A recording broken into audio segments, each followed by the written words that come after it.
The idea is to destabilize any target country that they're operating in. It's not just about, these fake news stories or fake images, things like that. It's actually about a much wider array of influence and information operations. It also encompasses things like influence through cultural organizations. So it's much wider than just cut and dry propaganda. It's just about pitting us against one another, causing chaos, causing distrust in our institutions.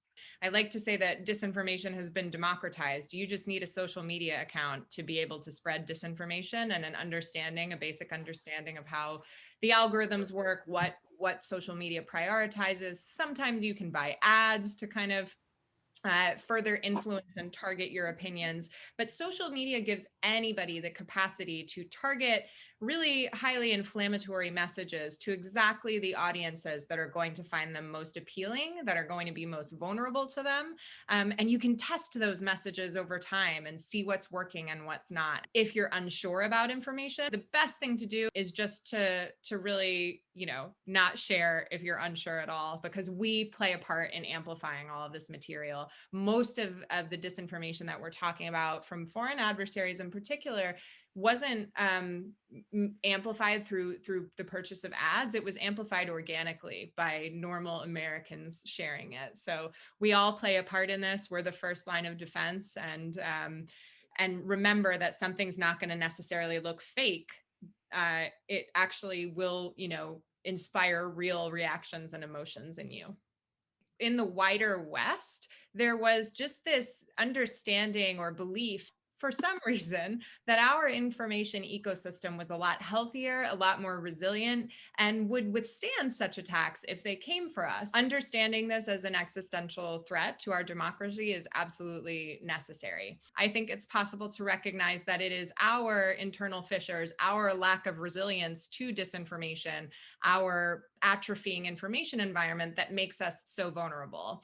There's plenty to learn, and we need to kind of put the chip on our shoulder away for a little bit, because we have frankly abdicated our responsibility toward the American people in dealing with this problem. Estonia is a great example of kind of close to getting it right. They have a very holistic view of how they're responding to disinformation. Estonia, very cyber aware nation, could have just said, we're going to push out the Russian hackers. We're going to make sure that we have a handle on our information environment. But they also invested in people. If people have a pre-existing grievance or a pre-existing distrust or distaste towards something, you can't just tell a good story. You have to earn their trust back through good governance. And again, that's where it comes back to people. So we know from the intelligence community's assessments that they say Iran, China, and Russia are all interfering.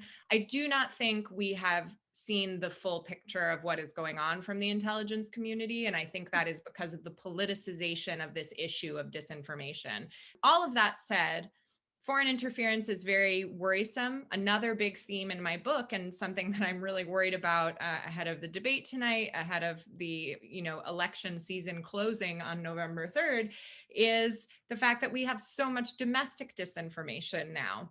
Our adversaries don't really need to do very much. They don't need to be creative. They don't need to write crazy articles. Really, all they had to do was amplify the domestic discord that already existed. And in this case, it's coming from trusted sources in our own federal government. Understanding this as an existential threat to our democracy is absolutely necessary. So here in the United States, recognition from the top of government, very key. That allows us to shepherd the resources that we need to really address this problem in an interagency and more holistic level.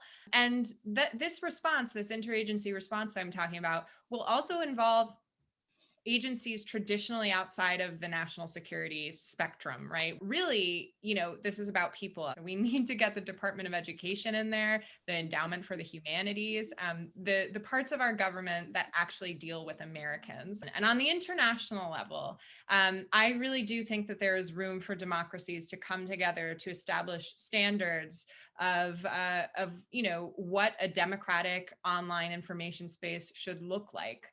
If the democracies of the world come together and establish standards for the social media companies, standards against which, there will not be behavior tolerated coming from our adversaries, I think that could have a really positive effect on the information ecosystem for a long time to come.